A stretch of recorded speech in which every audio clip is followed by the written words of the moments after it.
So please take seat, we are going to start, thanks.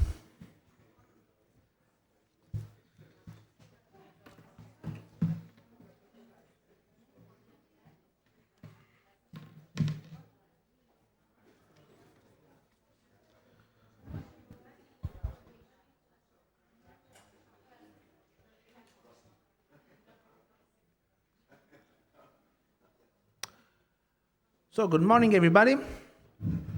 I'm Simone Antonio, Hoc Expert of Tourism-Friendly Cities, and you're welcome to the final conference of the Action Plan Network Tourism-Friendly Cities, which is the urban network on sustainable impact of tourism for the future of European cities. In the meeting today, we're going to present to you 2 years and a half of work that we carried out with 9 amazing cities from different countries in Europe.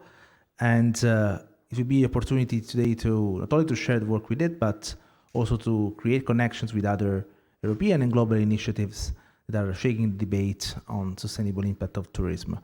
Before starting with the experiences of the cities that we've resumed in a Manifesto, Sustainable Impact of Tourism, I leave the floor to Simone Venturini, Deputy Mayor for Social Cohesion and Tourism of Venice. And please allow me to thank you and all the team for this great meeting that we are having these days here in Venice.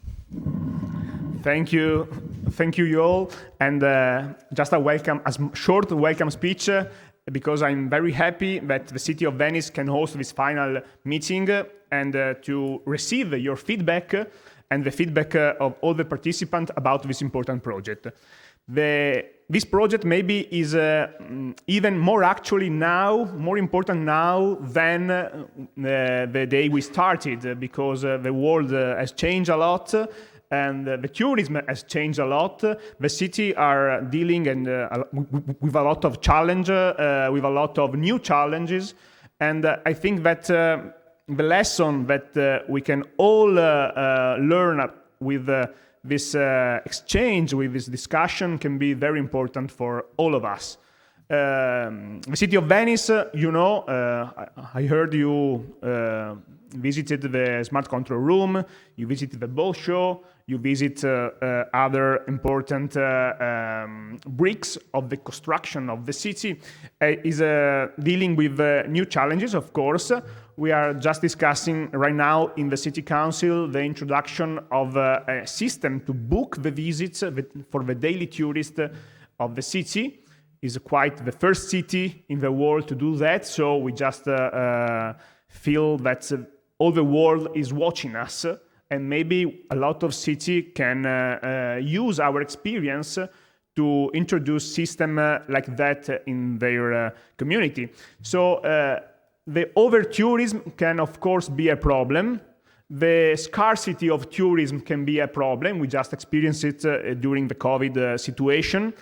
And we need to find a balance between the rights of the citizen, of the resident, and the right of the tourist, because our city are world heritage, so it's owned by the world. It's not mine or yours. Is the city of the world, and we need to find a balance point between the people who live the city and the people who want to visit the city.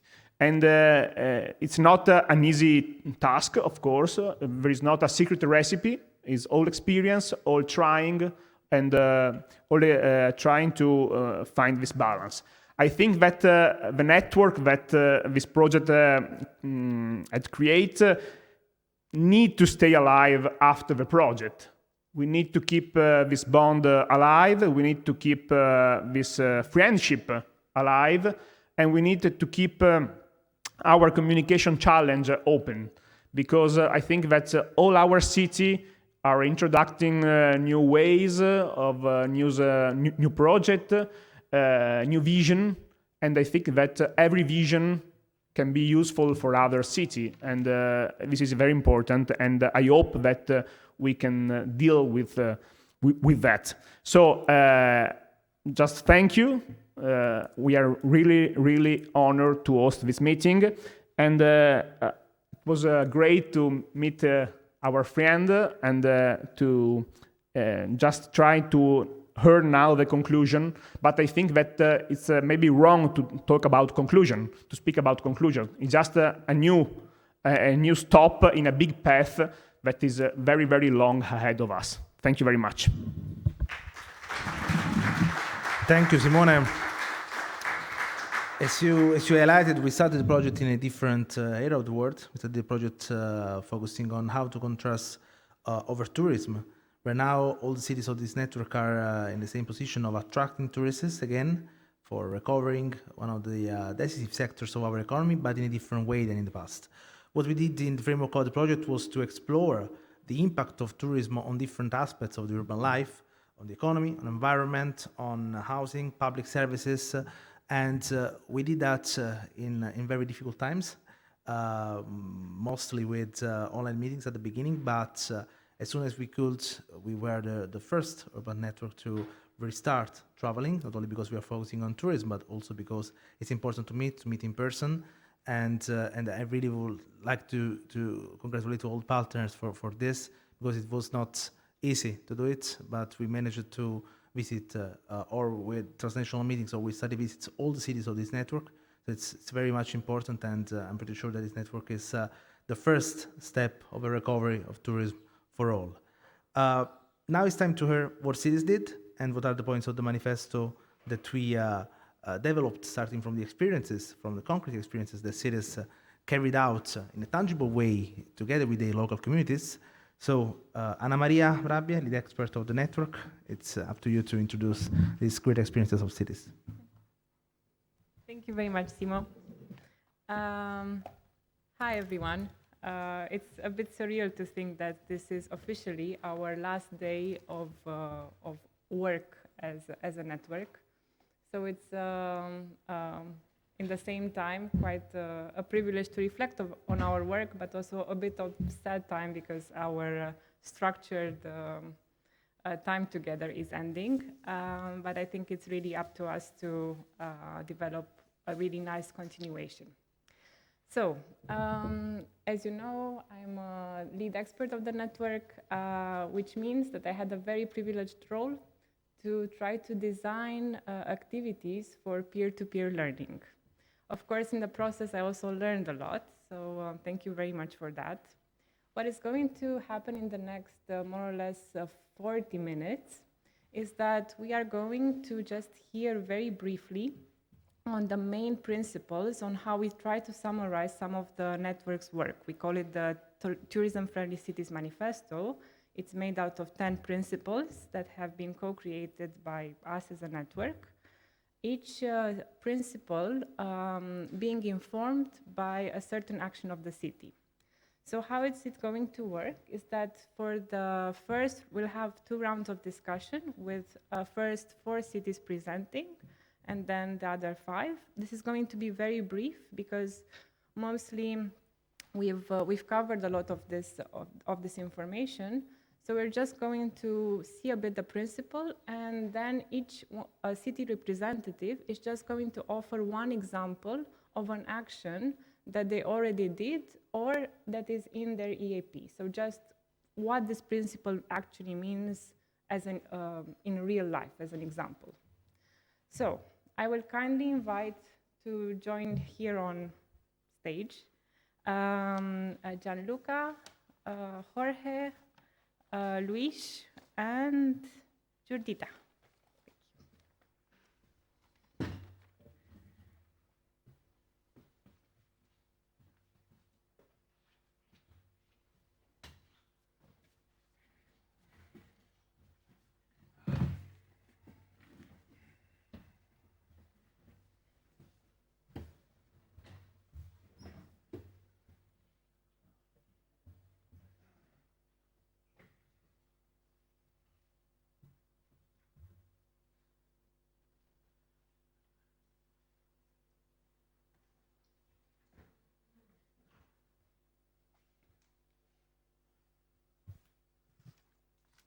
So, welcome to the panel session. Can I Yeah, thanks. So the first principle in our manifesto, Gianluca is informed by the city of Genoa, fostering proximity tourism.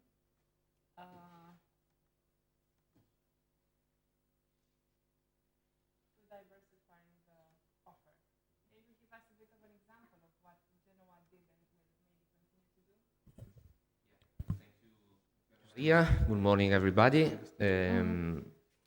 Actually, this principle has been converted in a concrete action that we developed with the small-scale action connected to the historic aqueduct. We developed an interesting project that combines the outdoor activities with the possibility offered to citizens and tourists to live a different part of the city, to experience an activity of walk through the environment, the nature, knowing better a hidden part of the city. I mean, not the typical spot of the city related to the historical center.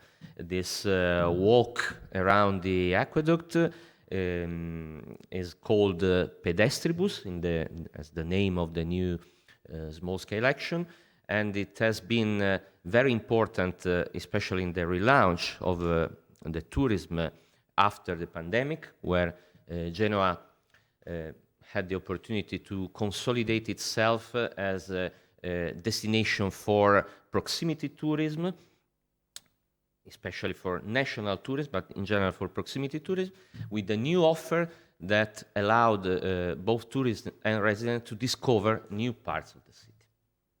Great, thank you very much. And that leads us a bit to principle 2, informed by the experience of Braga, on actually making local stakeholders and residents innovative ambassadors of the city's beauties. Luis, can you tell us a bit of an example of what is behind this principle? First of all, in behalf of Braga, we thank the City of Venice for hosting this event. And regarding this citation, making local stakeholders and resident innovative ambassadors of the city beauties, we wanted to show to our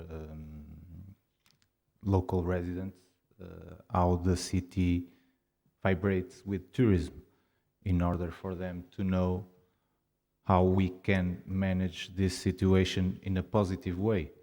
And we did a small-scale action that was called Enjoy the City Like a Tourist, and they were the highlights. So local participation has been regarded as a positive force for change, and we hope to encourage communities like Braga for them to be more aware of tourism in a positive way, and in another way that it doesn't have a lot of negative impact. And in the end of our small-scale action, we asked the locals to do an inquiry, and it exceeded their expectation. So it was something that we are very proud of. And I would like to end with a citation from our mayor that says that Braga is committed to sustainability in all areas. Tourism is one of the most important economic sectors in our city, and we believe the work of this network is fundamental for planning our future as an innovative and sustainable city. So this is our way in this network, so we are proud of it. Thank you very much. The third principle also builds on what Luis just summarized as the experience of Braga, on actually focusing more on the local craft productions to attract quality tourism. Jorge, can you tell us a bit how Cáceres did that and will continue? Thank you so much, Yeah.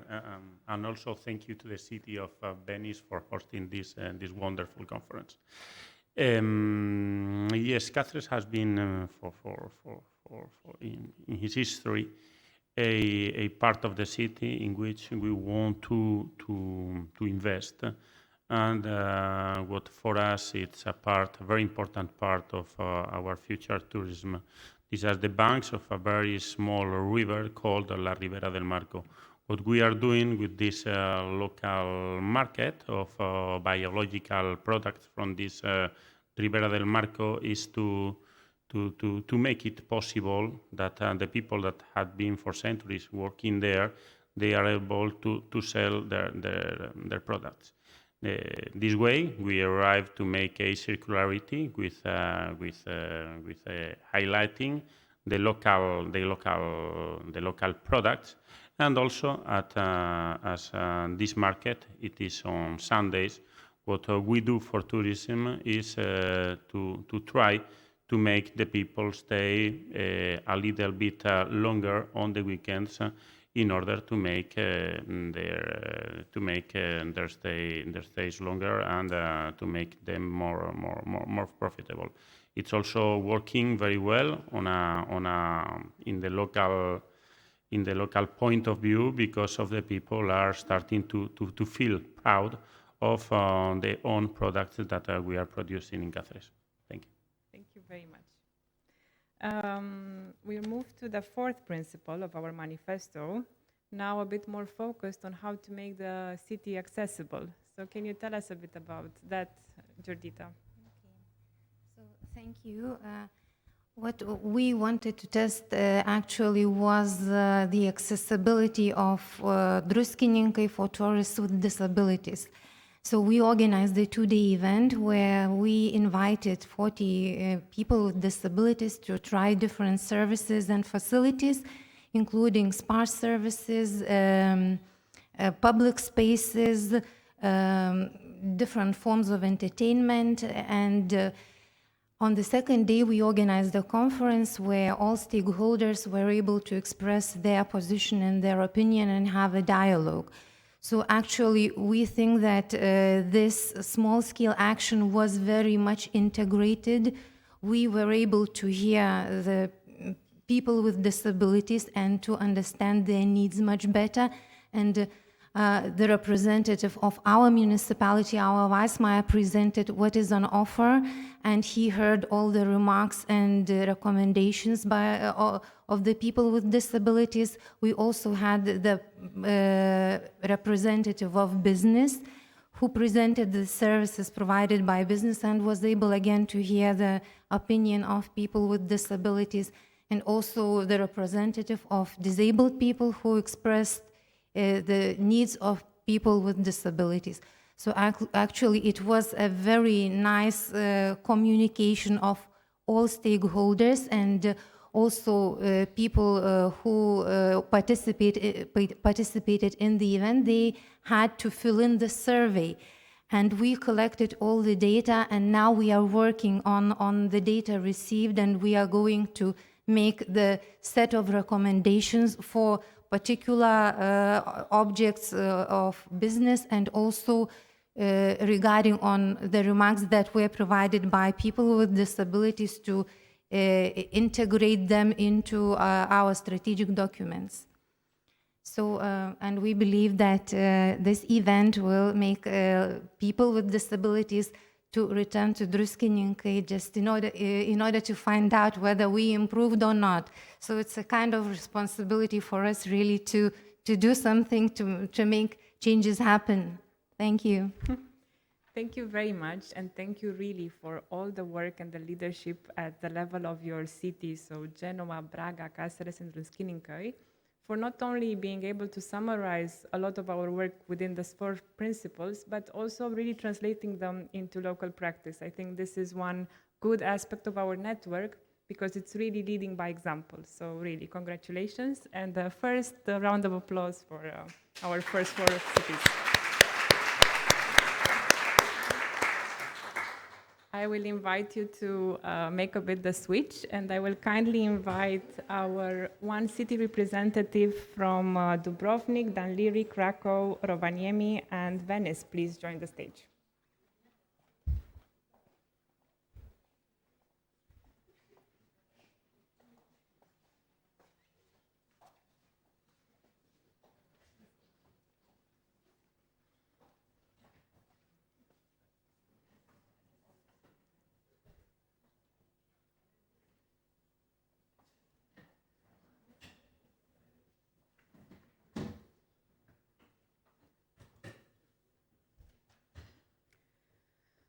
So from taking a look on how a city can be accessible for all and the user-generated experience of Druskininkai, we actually moved to mobility, a principle strongly informed by the experience of Dubrovnik on implementing innovative and clean mobility solutions for tourists and residents. Natasha, could you tell us a bit what is that about?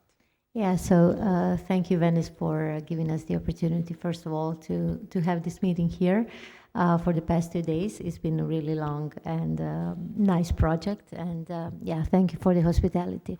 Well, Dubrovnik from actually 2017 has one mission, and that mission is to make the city more sustainable and to make it attractive to the visitors, but also to make it a nice city to live for its residents.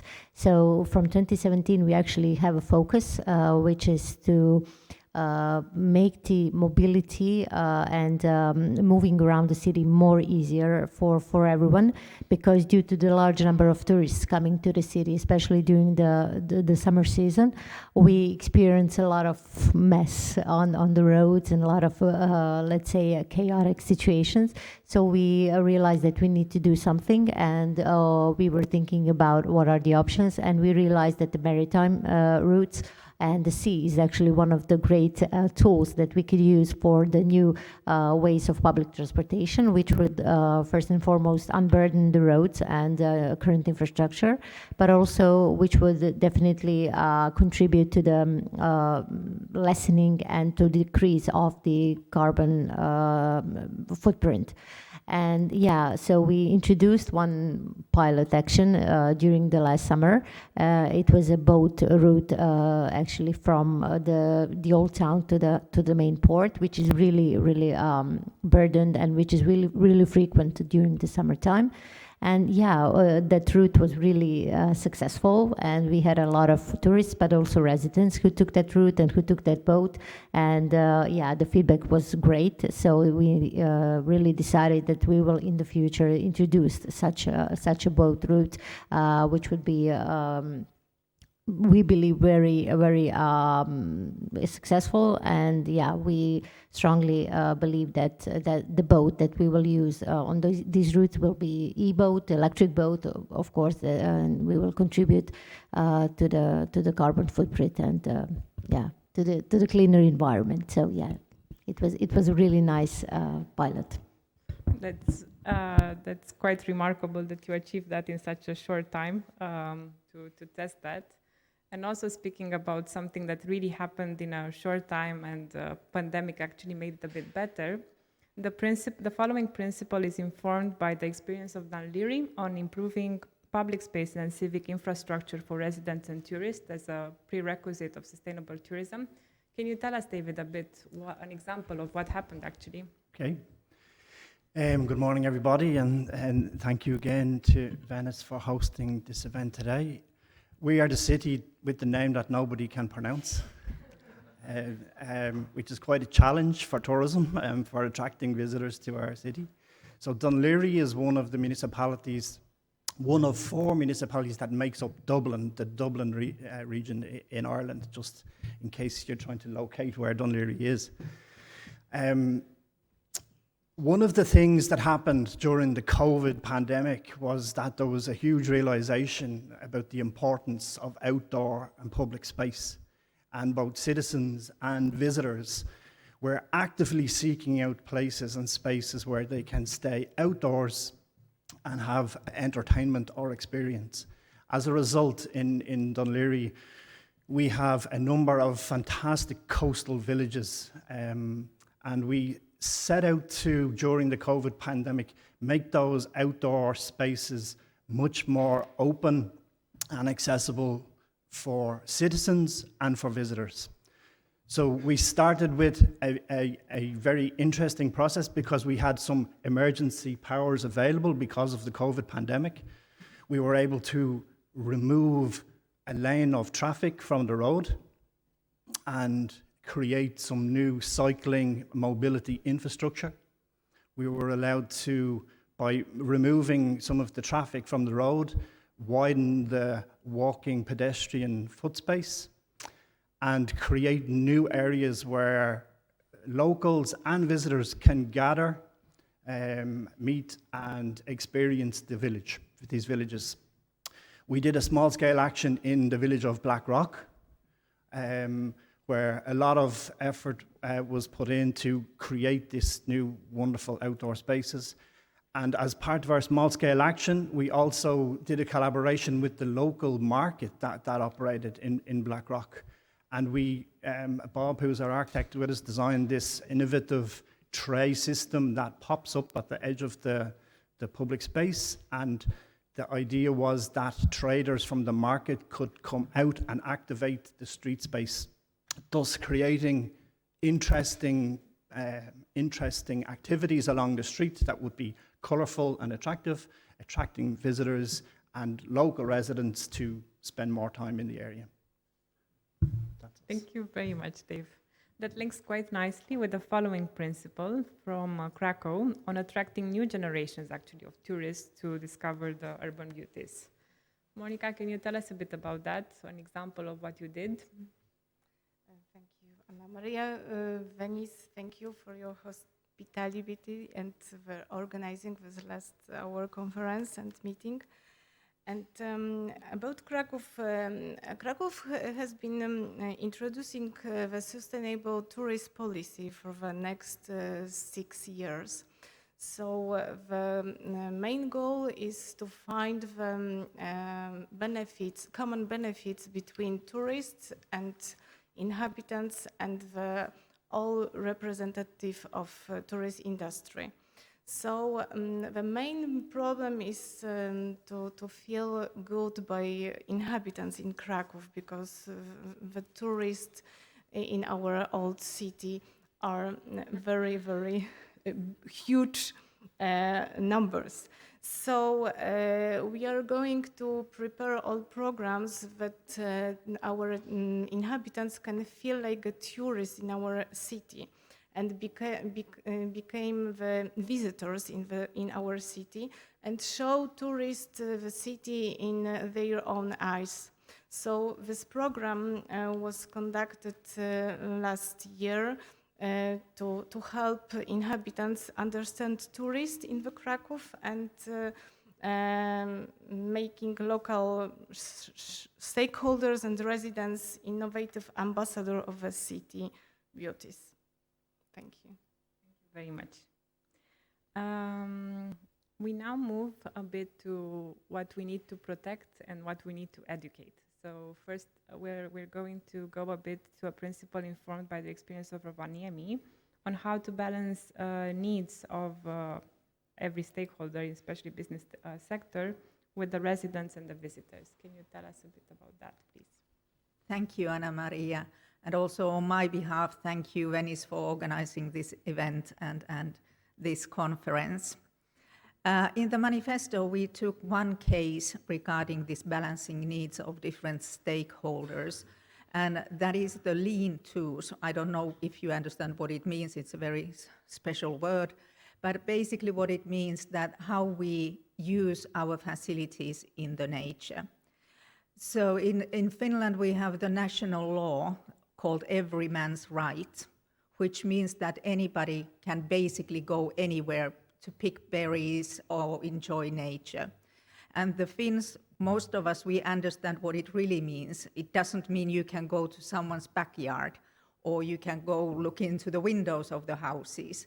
So we have, in a way, it all depends how you respect nature and how you respect other people. Our tourism is mainly international tourism, and it's based on nature experiences. Of course, Rovaniemi is very famous for Santa Claus, but he is only one part of our tourism. And as somebody already mentioned, I think it was Dave, that during the pandemic, we have noticed that people want to go into the nature and they have to have the authentic experiences there. So before the COVID, this was already seen, but now it has emphasized. And actually, we have quite a lot of very young companies in Rovaniemi, they can be international, they can be coming from other parts of Finland and also from Rovaniemi. And one of the main attractions nowadays is to take the tourists into the nature where it's dark and you are supposed to see northern lights if you are lucky. And we keep on doing that, and they bring the tourists in areas where there is no city lights. But of course, there are people living in those areas. And in those areas, there can be these lean-tos, which means it's basically sort of like a small base camp where you can build up the fire, you can fire sausages and hopefully see the northern lights. And it's a very good product, but there are at least two problems there. So most part of the companies, they do it well.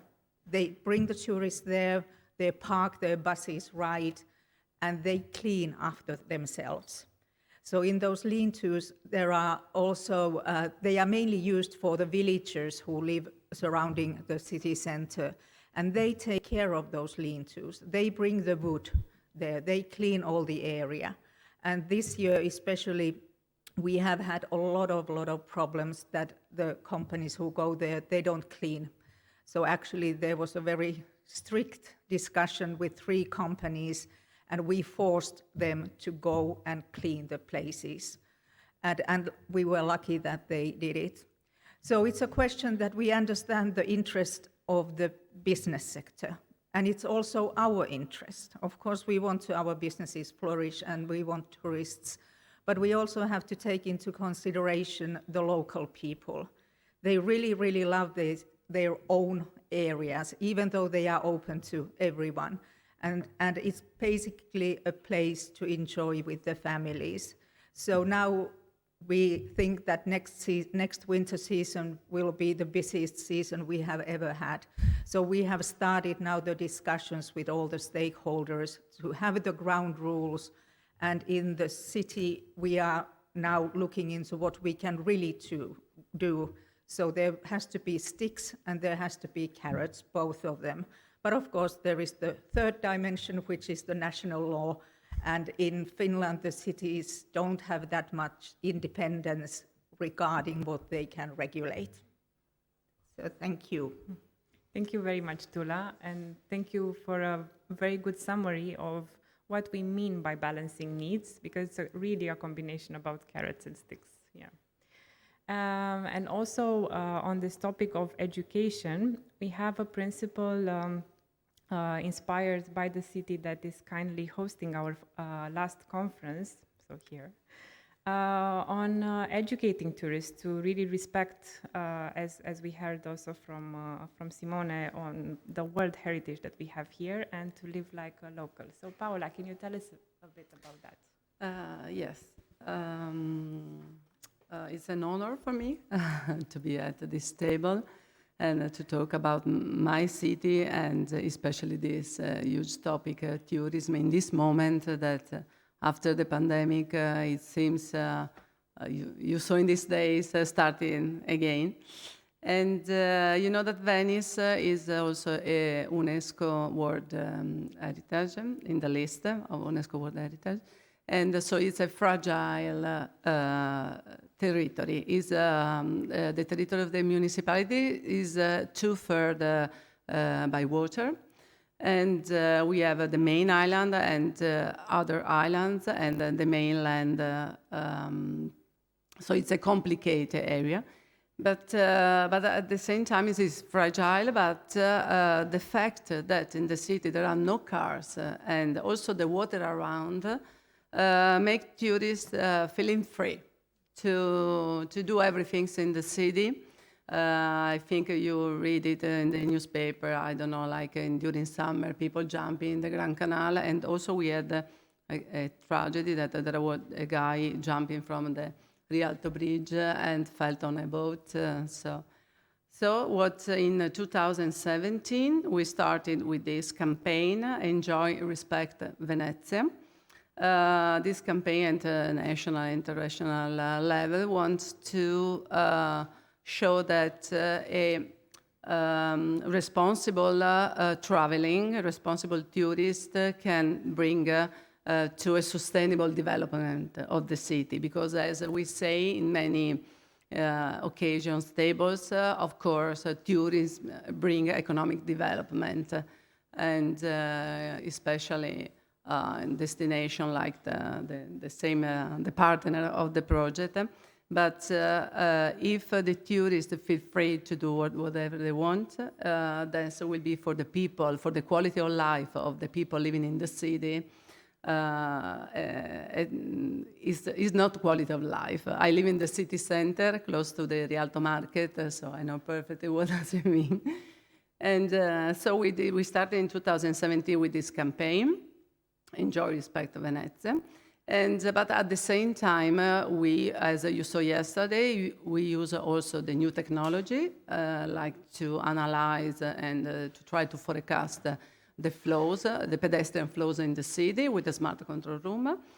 And we are going to test since next 1st of July this entrance fee that has two objectives. One is to making in the future obliged to book the visit in Venice as a daily tourist, because I have to make this difference. We have almost 12 million of people stay overnight, presence of tourists stay overnight, but then in total, including the daily visitors, we have 30 million of tourists. So the entrance fee will be for the daily tourists that travel in the morning and leave in the evening.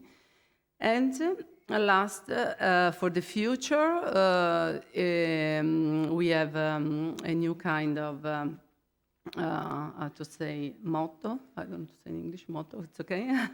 Venice, the oldest city of the future, because together with the Veneto region and the national government, we are preparing Venice to be the Venice World Capital of Sustainability. So we are investing, thanks to the Next Generation EU, so the National Recovery Plan, to invest in everything that is sustainable for the city, but talking about also social inclusion, talking about education, and of course, what is the environment, everything's linking to the environment. That's really good to hear on the future plans. Before I jump to the final principle, I want to really thank each of you and the cities that you represent, so Rovaniemi, Dubrovnik, Danliri, Venice, and Krakow, for all the work that you have done that informed partly the principles, but also really made the reality of what our network was able to say about sustainable tourism. So thank you very much. And first of all, a round of applause.